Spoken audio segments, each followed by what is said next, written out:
ان کو ایک جوتا اور جوتے کے ساتھ پالش اور پالش کے ساتھ برش دیتے ہیں تاکہ وہ جو بھی زیادہ اس جوتے کو چمکائے اس کو لا کے اسمبلی میں بٹھا بوٹ چاٹ کے نئے تنخواہیں لینے خواتین حضرات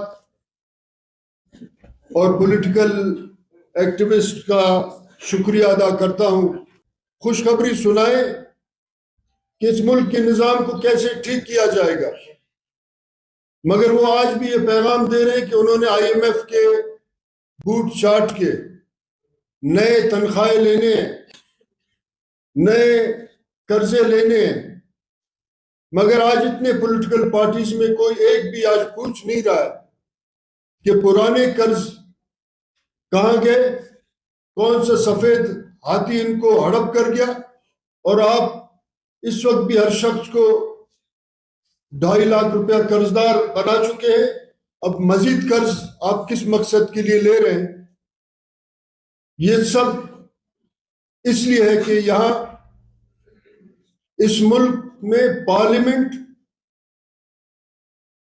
ایک تجارتی سٹاک ایکسچینج بنا دیا گیا ہے. پارلیمنٹ کے اندر لوگ تجارت کرنے جاتے ہیں. یہاں پارلیمنٹ کا انتخاب عوام کے ووٹ کے ذریعے نہیں ہو رہا ہے، بلکہ بند کمروں دفتروں میں جعلی نوٹیفیکیشنز کے ذریعے، جیسے ایک عام ملازم کو نوٹیفائی کیا جاتا ہو رہا ہے، اور حقیقی عوامی نمائندے اپنے مینڈیٹ کا احترام کرتے ہوئے، کیونکہ 5 سال بعد واپس پولیٹیکل پارٹیز نے عوام کو جواب دہ ہونا ہوتا ہے، اپنے آپ کو احتساب کے لیے پیش کرتے ہیں. مگر پاکستان واحد ملک ہے جہاں پارلیمنٹ کو کاروبار کا ایک مرکز بنایا گیا ہے. یہ اس ملک کے لیے، اس کے وفاق کے لیے، آئندہ آنے والے دنوں کے لیے یہ خوشخبری نہیں ہے، بلکہ ایک بہت بڑا بحران کی طرف ہم جا رہے ہیں. آج بھی اگر لوگوں کا اس تمام نظام پہ اعتماد ہوتا تو دھرنوں پہ نہیں بیٹھے ہوتے.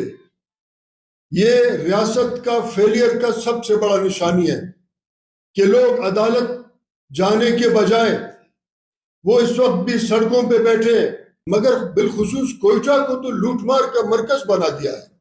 آج آپ دیکھیں PB44 سے ایک ایسے شخص کو لا کے جتایا گیا جس کا اس حلقے سے، اس شہر سے، اس صوبے سے کوئی تعلق نہیں ہے. وہ نیمروز افغانستان کا ہے، اس کو لا کے کوئٹہ پہ مسلط کیا گیا ہے. اب ریاستی اداروں نے اندرونی خانہ آستین کے سانپوں کو لا کے اس پورے نظام پہ مسلط کیا گیا. پہلے بکرا پڑی میں بکروں کا لیلام ہوتا تھا، اب ہمارے پارلیمنٹ اور صوبائی اسمبلی میں سیٹوں کا لیلامی ہو رہا ہے. شرم آنا چاہیے تمام نظام کو. جینیون طریقے سے آئے تو میں آپ کو چیلنج کرتا ہوں کہ آپ استعفیٰ دیں، ایک دفعہ پھر NA-263 کے میدان میں اترے، پتہ چلے گا کون کتنے پانی میں ہے. پھر آپ کو میں کہ اگر آپ نے شفاف الیکشن نہیں کرانے تھے، اب اگر آپ نے الیکشن کے نام پہ ڈرامہ رچانا تھا تو پھر آپ ویسے نوٹیفائی کرتے.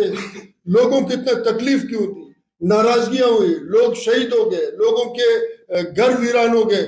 آپ نے الیکشن کے نام پہ جو ڈرامہ رچایا، اب اس کے بعد لگ یہ رہا ہے کہ خفیہ طریقے سے جن کو انہوں نے سلیکٹ کرنا ہے ان کو ایک جوتا اور جوتے کے ساتھ پالش اور پالش کے ساتھ برش دیتے ہیں تاکہ وہ جو بھی زیادہ اس جوتے کو چمکائے اس کو لا کے اسمبلی میں بٹھا.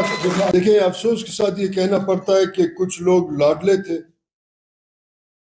اور کچھ لوگ سپر لاڈلے ہیں. اب لاڈلے رہ گئے، سپر لاڈلوں کو ایڈجسٹ کیا گیا ہے. اب یہ پارلیمنٹ 1.5 سال چلے یا نہ چلے وہ الگ بات ہے. طاقتور طبقوں کو یہ احساس ہوا کہ فلاں شخص اگر وزیر اعلیٰ بنے گا تو ہمارا دال نہیں گلے گا لوٹ مار میں، تو انہوں نے فوراً رزلٹ چینج کرنے شروع کیے. تو میں سمجھتا ہوں کہ الیکشن کمیشن مکمل طور پہ ناکام ہے. یعنی آپ دیکھیں کہ ہالی ووڈ کے فلموں میں ایک ہیری پوٹر ہوا کرتا تھا اور اس کے چھڑی کے ذریعے کئی چیزیں چینج ہوتے تھے. پاکستان کے الیکشن اب ہیری پوٹر پہلے ہالی ووڈ میں تھا، اب پاکستان میں آ کے یہاں بھی چھڑی کے ذریعے الیکشن کے نتائج کو چینج کر رہے ہیں. تو نچلے لیول پہ آپ کیسے توقع رکھیں گے کہ ایک عام 18 گریڈ کا آر او یا ڈی آر او وہ امانت داری کرے گا؟ وہ تو اپنے بہتر پوسٹنگ کے لیے کہیں نہ کہیں 2-4 چین سے کمانے کے لیے وہ تو بےایمانی کرے گا جس طریقے سے کیا انہوں نے.